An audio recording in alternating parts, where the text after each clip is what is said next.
안녕하세요. 심리상담 서은주입니다. 자, 오늘은 마지막 장인 문제 유형별 상담을 살펴볼 건데요. 이번에는 조금 더 속도를 내서 두 가지 장을 한꺼번에 또 보도록 하겠습니다.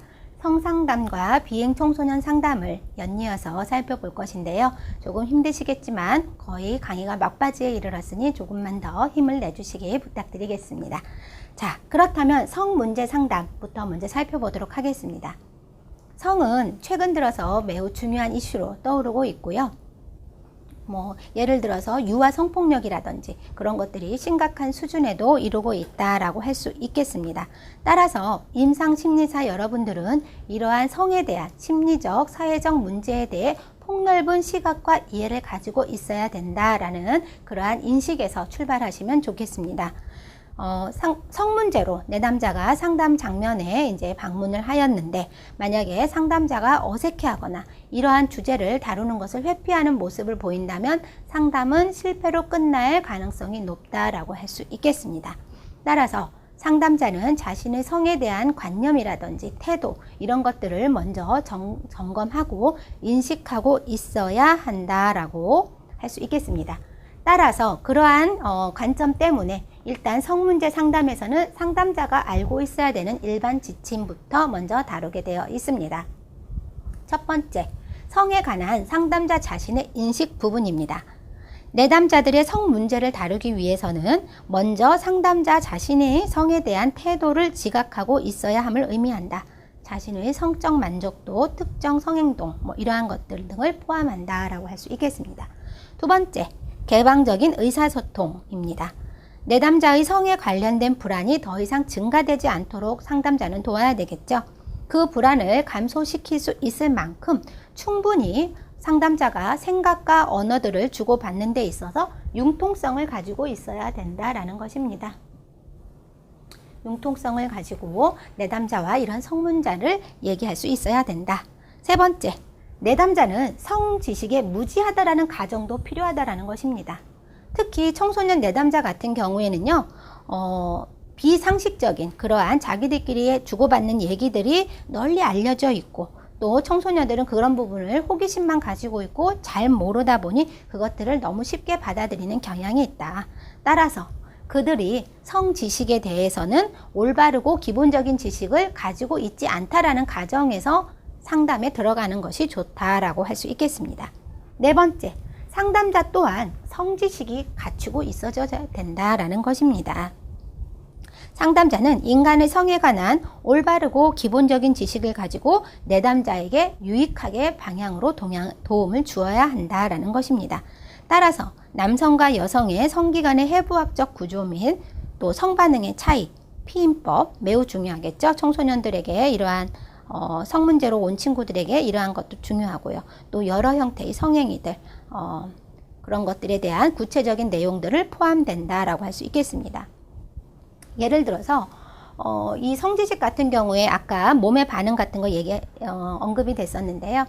성폭력을 당하고 왔음에도 스스로 그것을 자기 탓으로 생각하고 자신에 대한 부적정감을 가지고 있는 여성 내담자가 있을 경우에 그 얘기를 잘 들어보면 자기가 그러한 피해를 당하고 있음에도 불구하고 자신의 몸이 반응을 했다는 사실에 이렇게 굉장히 괴로워하는 경우가 있습니다. 그럴 경우에는 상담자가 어떠한 자극에 너의 몸이 반응하는 것은 너무도 당연한 일이다 라고 그것에 타당화를 해주는 것이 필요하다. 그러기 위해서는 상담자가 기본적인 몸에 대한 성지식도 가지고 있어야 된다라고 할 수 있겠습니다.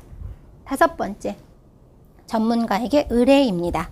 상담자는 성 문제 관련한 상담에서 자신의 한계를 인식하고 그 한계를 넘어서는 상담은 하지 말아야 합니다. 그래서 필요에 따라서 성 문제 전문가가 필요한 경우에는 그쪽으로 리퍼를 해야 되겠고요. 또한 산부인과 의사를 만나야 되는 경우에는 그쪽으로도 연계해 줄 수 있도록 그렇게 전문가에게 의뢰해 줘야 된다라는 것입니다. 또한 여섯 번째, 내담자의 위장적, 회피적 태도의 처리라고 되어 있습니다. 여기에서 위장적, 회피적이라는 단어에서 약간 부정적인 느낌이 드실 수도 있지만 사실은 이거의 기저에 깔려 있는 것은 그렇습니다. 성폭력을 당하고 온 피해자가 자기가 그 사실을 대해서 말하고 싶지 않아 하거나 그것을 부인하는 것은 어찌 보면 자연스러운 저항이라고 할 수도 있겠지요. 본인이 그만큼 그것을 소화하기 힘든 상황이라고 생각할 수 있겠는데요. 이러한 내담자가 보이는 그러한 가리어진 태도에 대처할 수 있어야 된다는 것입니다. 내담자들이 감추려고 하는 경우가 있으므로 필요에 따라서 성에 관한 토론을 자연스럽게 먼저 시작을 한다든지 아니면 부인을 하는 경우에는 그것을 수용해 주고 또 내담자가 준비가 되면 그 문제를 다룰 수 있도록 하는 것이 좋다. 이러한 처리 능력이 있어야 된다라는 것입니다. 7번째, 상담자의 객관적 역할입니다. 상담자는 가능한 성에 관한 자신의 철학을 상담자의 역할과 분리시켜야 한다는 것입니다. 즉, 상담자 자신의 견해나 철학을 내담자에게 주입하려 해서는 안 된다. 상담자로서의 역할을 객관적으로 잘 소화해야 된다라고 그렇게 이해하시면 되겠습니다. 이 부분은 중요합니다. 성문제 같은 성문제 상담에서는요, 이러한 전반적인 내용의 이해에 대한 그러한 문제가 출제되고 있기 때문에 이러한 내용들을 잘 이해하시고 또 기억해 두시면 좋겠습니다. 2번째, 성폭력 피해자 상담 원리입니다. 이 부분 또한 이해가 중요하다라고 할 수 있겠습니다. 간혹 출제가 되고 있는 부분입니다. 그럼 살펴볼게요. 상담자는 자신부터 성폭력에 대한 관념을 점검해야 된다. 네. 이거 앞서서도 계속 강조되고 있는 부분이죠. 성문제를 다루기 위해서는 상담자 자신이 성에 대해서 어떠한 이데올로기나 편견을 가지고 있는지를 점검을 해야 된다. 왜냐하면 그것이 상담의 내담자에게 오히려 악영향을 끼칠 수 있기 때문이다. 라고 그러한 중요점에서 계속 강조되고 있다라고 할 수 있겠습니다. 2번째, 지지적 관계를 형성하는 것이 중요하다. 매우 중요하겠죠. 지금 상처를 입고 성폭력 피해를 당한 그러한 내담자의 같은 경우에는요, 관계의 두려움 또한 자신의 그러한 노출에 대한 것들에 대해서 굉장히 불안이 높은 상태이기 때문에 이때 지지적인 관계에 공을 들여야 된다라는 것입니다. 지금 성폭력 같은 경우에 위기 상황에 해당이 됩니다. 그렇기 때문에 위기에 처해 있는 내담자를 돕기 위해서 적절한 관계를 형성하고 또한 적절한 얼굴 표정이라든지 몸짓 그리고 상담자의 그러한 공감 능력이라든지 이해 능력들이 최대한으로 잘 이걸 관계 형성을 위해서 주력이 되어야 된다라고 할 수 있겠습니다. 그리고 공감적 이해의 태도를 보이는 것이 매우 중요하다. 네. 상담자가 그러한 내담자의 심리적 타격을 이해하고 또 설사 지금 굉장한 공포와 적대감을 가지고 있어서 상담사에게도 그러한 분노들이 표출된다라고 할 경우에도 그러한 것에 있어서 매우 공감적으로 또한 지지적으로 이해하는 태도로 임해야 한다라는 것입니다. 왜냐하면 위기 상황이기 때문이지요. 어떠한 인간이든 위기 상황에서는 그렇게 반응할 수밖에 없다라는 그런 공감적 이해 태도를 가져야 된다라고 할 수 있겠습니다. 그 다음 규제를 한번 보시도록 할게요. 성폭력 피해자들 또한 사회적 통념을 가지고 있는 경우가 많다. 그러므로 이들에게 성폭력은 관계가 아닌 폭력이다라는 것을 명확히 인식을 시켜주고요. 또한 피해자의 책임이 아니다. 그것은 너의 잘못이 아니다 라고 알려주어야 되겠고 또한 이러한 상처는 지금은 매우 힘들고 고통스럽지만 언젠가는 반드시 치유가 가능하다라는 것 또한 명확히 해줘야 되겠습니다. 또한 이로 인해서 너의 가치가 떨어지거나 저하되는 것이 아니다 라는 점을 확신을 가지고 상담자가 상담에 임해야 하겠습니다. 내담자 같은 경우에는요, 자신에게 이제 어떻게 해도 바꿀 수 없는 결함이 생겼다라고 생각해서 자신을 매우 수치스럽고 부끄러운 존재로 생각할 수 있습니다. 그럴 때 그것은 전적으로 너의 잘못이 아니며 너의 다른 가치가 훼손된 것이 아니다라는 것을 명확히 해줄 필요가 있다라고 할 수 있겠습니다. 그러나 그렇다고 해서 상담자가 다 해줄 수 있는 것처럼 얘기를 해서는 되지 않고요. 고통을 극복하려고 노력하는 내담자의 태도를 지지하고 격려해 주어야 한다라는 것입니다. 또한 필요한 경우에 의료적, 법률적 조치가 필요하다라고 할 수 있겠습니다. 지금 이러한 위기 상황에 있는 경우에 즉각적인 대처가 필요한 경우 해바라기 센터라든지 아니면 여성가족부에 또 신고하는 그러한 센터가 있죠. 그런 것들을 잘 알려주고 필요하다면 또 법률적인 조치, 경찰서나 또한 어떻게 법률적으로 대처해야 되는지 그러한 것들도 제공을 해줄 수 있어야 한다라는 것입니다. 그리고 이제 필요하다면 이제 또 이렇게 기관이나 전문가에게 의뢰하는 것이 성폭력 피해자 상담 원리이다라고 할 수 있겠습니다. 이 부분 잘 기억해 두시기 바라겠습니다. 세 번째, 성피해자 상담의 목표입니다. 여기에서는요, 두 가지로 목표를 구분하고 있습니다. 즉각적인 상담에서의 1차적 목표 및 과정. 즉각적인 상담, 위기 상황이 발생되고 난 바로 이유를 말하겠죠. 두 번째는 지속적인 상담에서의 목표 및 과정으로 구분을 할 수 있다라고 할 수 있겠습니다. 교재를 한번 살펴보실게요. 첫 번째, 즉각적인 상담에서는 신뢰로운 관계를 먼저 형성을 하고, 두 번째는 그 내담자의 우선적인 관심사를 처리해줘야 됩니다. 내가 지금 성폭력 당한 사실을 얘기하면 어떻게 될까? 부모님이 알아도 될까? 병원에 가면 이것이 다 경찰에도 보고가 될 것인가? 여러 가지 지금 내담자의 머릿속에 파편처럼 떠오르는 여러 가지 그 질문들이 있을 수 있습니다. 이런 것들, 지금 매우 혼란스러운 상황에서 판단력이 떨어지고 있는 그러한 내담자에게, 성피해자에게 어떠한 적절한 선택을 해야 하는지 그러한 것들을 잘 바로 즉각적으로 대처를 해줘야 되겠고요. 앞으로 이루어질 지속적인 상담에 대한 준비가 시작되는 단계다라고 할 수 있겠습니다. 그렇다면 두 번째, 지속적인 상담에서는 어떠한 목표와 과정을 거쳐야 되냐? 첫 번째, 공포에 대한 반응에 도움을 주어야 된다라는 것입니다. 지금 성폭력 같은 경우에는요, 외상, 트라우마라고 할 수 있겠죠. 이러한 사람들에게 이러한 공포 반응이 상담에서 그 얘기를 하다 보면 다시 재현될 수 있습니다. 그때 쓰여지는 기법이 상담에서 그라운딩 기법이라는 것이 있는데요. 예를 들어서 그것이 그 외상 사건을 기억함으로써 몸에 즉각적으로 떠오르는 그러한 반응들이 있을 때, 아, 여기는 지금 여기가 어딘가요? 그러면 뭐 상담실이다 라고 다시 인식을 시켜주고요. 주변에 무엇이 보이느냐, 그리고 어떠한 소리가 들리느냐, 나와 같이 일어나서 여기를 한번 걸어보겠느냐, 이런 식으로 그런 공포 반응에 그것을 완화시킬 수 있도록 즉각적인 대처를 해줘야 되겠습니다. 그리고 나서 점차적으로 자신이 어떠한 그러한 뭐 상황이나 그런 것을 떠올리기만 해도 몸에 그러한 반응이 일어났을 때 그것들을 어떻게 소화해야 되는지를 상담자가 잘 또 알려주어야 되겠는데요. 저 같은 경우에는 그렇게 얘기를 해줍니다. 본인이 어떤 비슷한 사람을 보거나 아니면 어떤 비슷한 상황의 그러한 뭐 골목길을 간다든지 할 때 그런 몸에 또 반응이 자동적으로 올라올 때 그것은 너를 도와주기 위한 알람 신호이다. 너를 괴롭히기 위해서 네 몸이 얼어붙는 것이 아니라, 아, 네가 그것에 대해서 비슷한 상황에서 잘 대처할 수 있게 너에게 먼저 신호를 보내주는 것이다 라고 얘기를 해주면 그 신호가 자기 몸에 일어나는 그러한 반응들이 고마운 신호라고 또 인식을 하는 경우도 있을 수 있습니다. 이런 식으로 내담자의 공포 반응에 대해서 상담자가 지속적으로 그것을 잘 도움을 주는 것도 필요하다라고 할 수 있겠습니다. 두 번째, 내담자가 자기 잘못으로 자기 탓으로 생각하는 죄의식을 명확히 상대방에 대한 것으로 바꿔줌으로써 부정적인 자기평가에서 벗어날 수 있도록 해주는 것입니다. 즉, 그것은 너의 잘못이 아니고 전적으로 가해자의 잘못이다 라고 해주는 것이겠죠. 세 번째, 성피해 상담에서의 최종 목표는 결과적으로는 내담자가 이전의 정상적인 회복 수준을 생활을 영위하는 데 목표로 하고 있습니다.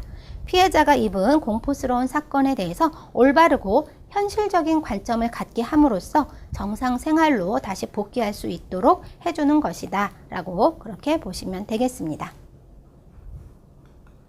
자, 그 다음으로 성폭력 피해자 상담자 역할에 대해서 알아보도록 하겠습니다. 첫 번째, 내담자가 호소하는 어려움과 그의 니즈가 무엇인지 파악하는 게 첫 번째 단계라고 할 수 있겠습니다. 두 번째, 문제를 평가해서 필요한 정보를 제공해 줘야 되겠죠. 지금 어떠한 문제에 어려움을 이 내담자가 겪고 있구나. 그렇다면 거기에 해당되는 적절한 정보를 제공해 주어야 되겠고요. 세 번째, 적절한 절차를 통해서 심리 상태 및 환경을 파악한 후 심리적 안정과 치유를 위한 지원을 해주어야 된다. 네.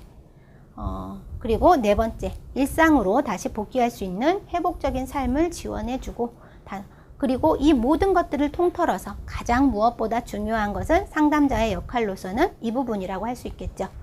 다른 상담보다 무엇보다 적극적인 개입이 필요하고 또 신뢰로운 관계 형성. 네. 이것이 또 가장 중요한 부분이다 라고 할 수 있겠습니다.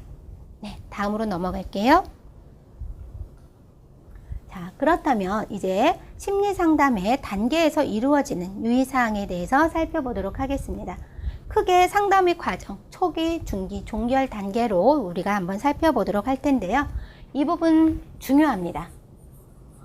간간히 출제가 되고 있는 부분이기 때문에 이 부분 각각의 단계에서 어떠한 것들을 유의해야 되는지 그 부분을 한번 교재를 통해서 살펴보도록 하겠습니다. 첫 번째, 초기 단계. 계속 강조되고 있죠. 내담자와 신뢰로운 치료력 관계 형성에 주력해야 한다라고 쓰여 있습니다. 그리고 내담자가 상담 내용의 주도권을 갖도록 하고 현재 상황에서 표현할 수 있는 내용에 대해서만 이야기할 수 있도록 배려해야 한다. 성문제 상담에서는 이 부분이 매우 중요합니다.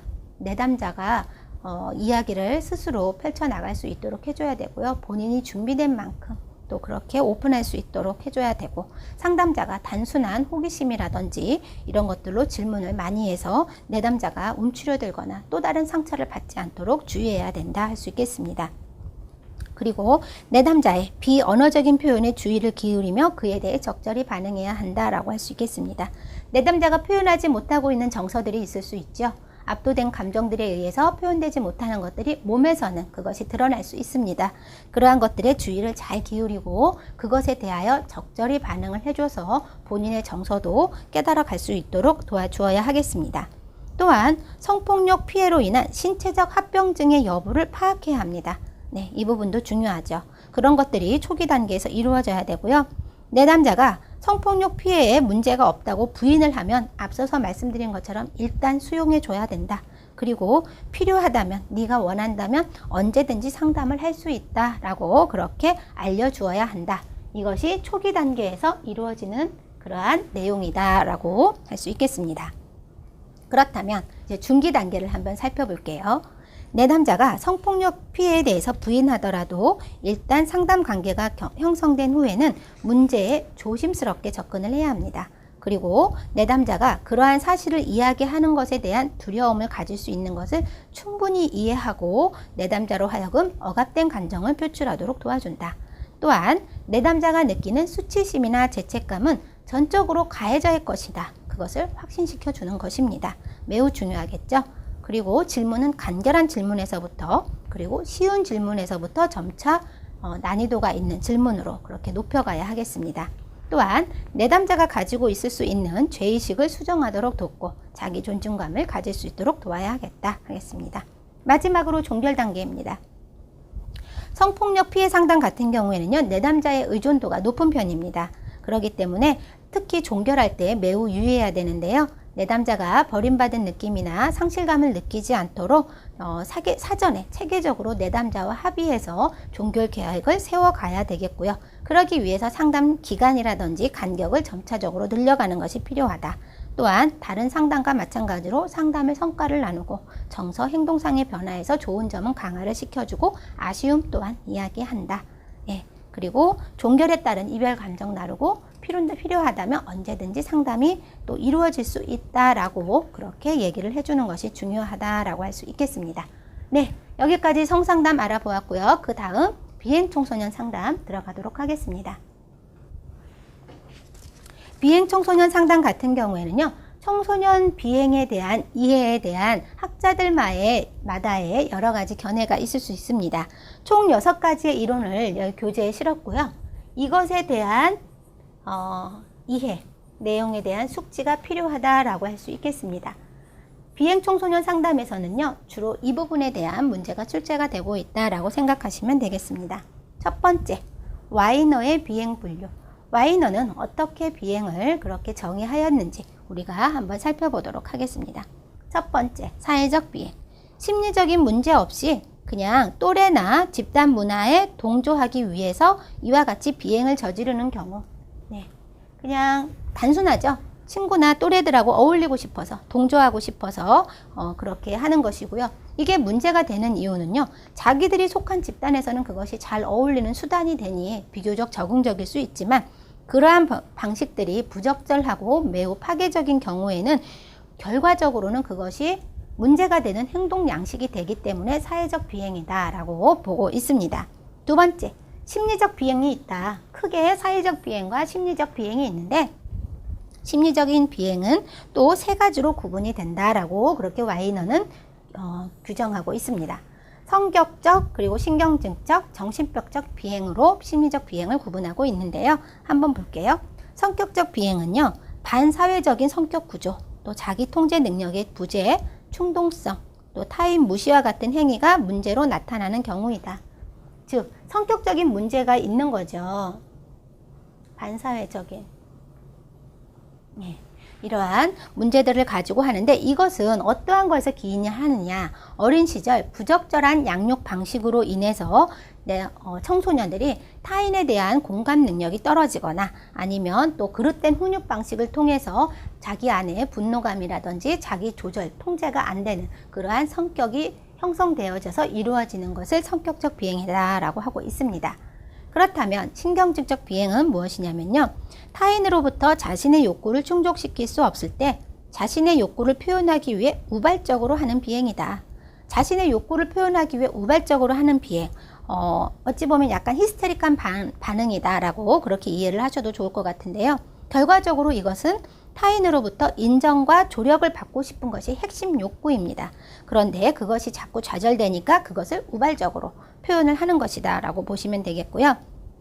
그렇다 보니 이것은 자신 안에 심리적 갈등이라든지 자신의 내적인 그러한 좌절을 유발하는 환경의 요인이 작동이 되고 있다라고 이해를 하시면 되겠습니다. 마지막으로 정신병적 비행입니다. 말 그대로 행동을 통제하기 어려운 정신병적인 그러한 요인을 가지고 있다. 요즘 조현병이라고 하죠. 이전에는 정신분열증이라고 표현을 했었는데 바뀐 DSM-5에서는 조현병이라고 얘기하고 있습니다. 그걸로 인한 비행이 이루어질 수도 있고 또 두뇌의 기질적인 손상에 의해서 비행을 저지르는 경우가 있다 라고 그렇게 정의하고 있습니다. 그렇다면 또 다른 이론들 살펴보도록 하겠습니다. 아노미 이론. 아노미 예전에 청소년 시절에 교과서에 나왔던 단어로 기억을 하고 계실 텐데요. 청소년 비행도 아노미 이론의 관점으로 보고 있습니다. 아노미는 소위 규범이 없어서 혼란에 빠진 상태를 의미합니다. 한 사회를 지배하던 가치관이 약해지고 다른 가치관이 강해짐에 따라 한 시대 내에서 그것이 두 가지 가치관이 공존하는 현상이 나타날 수 있습니다. 이 상태에서 살고 있는 사람들은 자신이 어떠한 가치관을 추구해야 될지 혼란 상태에 빠지게 되는데요. 이러한 가치관 혼란 현상으로 인해서 청소년들이 비행을 저지른다 라고 그렇게 보시면 되겠습니다. 세 번째, 차별 접촉 이론입니다. 서덜랜드는 일탈은 일탈적인 환경 속에서 이탈자들과 접촉하거나 참가하거나 동조하면서 그들의 문화를 학습하게 돼서 전달받게 되었다라고 그렇게 비행을 규정하고 있습니다.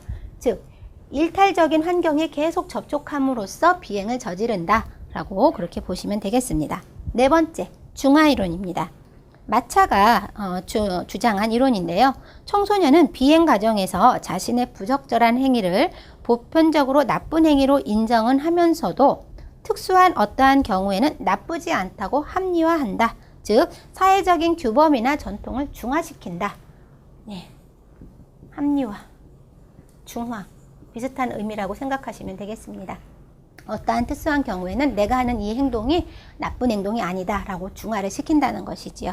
그렇게 해서 비행 행동을 저지른다 라고 보는 것이고요. 비행 하위 문화 이론 같은 경우에는요, 코헨이 주장했습니다. 사회적 하류층에 속하는 청소년이 자신이 속해 있는 지위에 불만을 품고 중산층에 대한 저항으로 비행을 저지른다.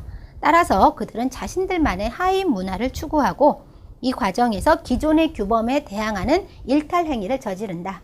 즉, 하위 문화를 자기들끼리 중산층에 대항하기 위해서 하위층에 속해 있는 청소년들이 하는데 자기들끼리 어떠한 하위 문화를 형성하느냐? 비행을 저지르는 하위 문화를 형성하더라. 이것을 이제 코헨이 주장을 하고 있습니다. 여섯 번째, 낙인 이론입니다. 낙인. 이 낙인이라는 단어를 기억해 주시면 되겠는데요. 어떠한 청소년들의 비행 행동, 일탈 여부는 그 행위를 바라보는 다른 사람이나 전체 사회의 인식에 달려있다. 즉 어떻게 바라보느냐에 따라 그들이 비행 행동을 하고 있다라고 낙인을 찍는다라고 그렇게 하는 것입니다. 문제 청소년으로 낙인되는 것은 그가 부적절한 행위를 했기 때문이 아니라 그의 행위가 다른 사람들의 가치 기준에서 벗어나 그것을 일탈행위, 비행행동이라고 명명하는 것을 낙인이론이라 라고 그렇게 얘기하고 있습니다. 자, 마지막으로 청소년 비행 문제의 개입과 상담에 대해서 알아보도록 하겠습니다. 청소년 비행 문제 같은 경우는요, 내담자만 상담해서는 안 됩니다. 가정, 학교, 지역사회, 교정상담 이렇게 총체적으로 개입과 상담이 들어가야 됩니다.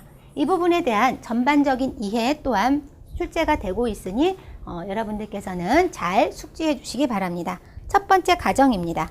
가정에서는요, 자녀가 청소년기에 접어들기 전에 부모가 아이들이 이러한 비행이나 문제 행동을 하는지 그리고 그런 것들을 잘 인지하고 대처하는 그러한 행동 수정이나 의사소통 기술을 미리 익히고 있는 것이 중요하다라고 할 수 있겠습니다.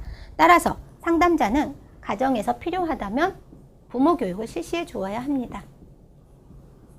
그래서 문제 행동을 비행 청소년 같은 경우에는요, 부모들이 자녀에 대한 미움이 상당하다 보니 어떠한 행동을 해도 다 안 좋게 보는 경향이 있습니다. 그렇지만 자녀를 바람직한 방향으로 좋은 방향으로 이끌기 위해서는요, 처벌은 효과가 별로 없습니다. 오히려 아주 작은 행동이더라도 그 행동을 강화시켜주는 것이 오히려 그 좋은 행동들을 바람직한 행동들의 영역을 점점 넓혀갈 수 있음을, 그것을 부모 교육에서 확실히 인식을 시켜주어야 한다. 그러한 부모님의 자그마한 칭찬과 격려들이 좋은 행동을 증가시키는 데 도움이 된다라고 그렇게 인식을 시켜주어야 되겠습니다. 특히 학교에서도요, 적절한 비행 청소년에 대한 개입이 중요하다라고 할 수 있겠습니다. 교내 차원에서 따돌림을 예방할 수 있는 캠페인을 개최한다든지 아니면 또 스트레스 관리, 또 문제 해결, 자아 존중감 향상, 또 대인관계 기술 향상이라든지 이러한 것들을 집단 프로그램이라든지 교육의 현장에서 가르치는 것이 효과적이다라고 할 수 있겠고요. 또 문제가 발생했을 시에는 갈등 중재 해결 프로그램이라고 해서 그런 것들을 실시하는 학교들이 굉장히 많습니다. 이러한 식으로 개입을 학교 측에서도 해주어야 된다라는 것입니다. 그 다음으로 지역사회에서도 개입이 이루어져야 됩니다. 학교는 지역사회 조직이나 정부기관과 상호 긴밀한 협력 체계를 구축해야 된다라고 되어 있습니다. 최근 우리나라 같은 경우에서는요, CYS-NET이라는 시스템이 있습니다. 이것은 위기에 빠진 청소년을 조기에 발견해서 적절하게 구출해서 또 적절한 개입을 해주는 시스템이라고 할 수 있겠는데요. 여기에는 학교, 경찰서, 보건소, 그리고 또 교육청 이러한 것과 또 다 연계가 되어 있고요. 그리고 필요한 경우에는 또 병원이나 의료기관, 그리고 복지관, 또 지속적인 상담을 위한 청소년 상담복지센터라든지 이러한 전체적으로 통합적으로 이루어지는 그러한 지역사회가 전반적으로 다 개입이 된 시스템이 필요하다라고 할 수 있겠습니다. 네 번째, 교정상담입니다. 청소년이 비행을 저질렀을 경우에는요, 성인과 달리 그래도 아직 미성숙 단계, 발달 단계에 놓여 있음을 감안하고 있습니다. 그렇다 보니 형벌을 받는 것보다는 재활이나 다시 또 재교육 이런 부분에 중점을 두고 있는데요. 교정 상담이 이루어지고 있는 곳은 구치소라든지 또 소년원, 소년교도소 등에서 제공하는 프로그램이 있고요.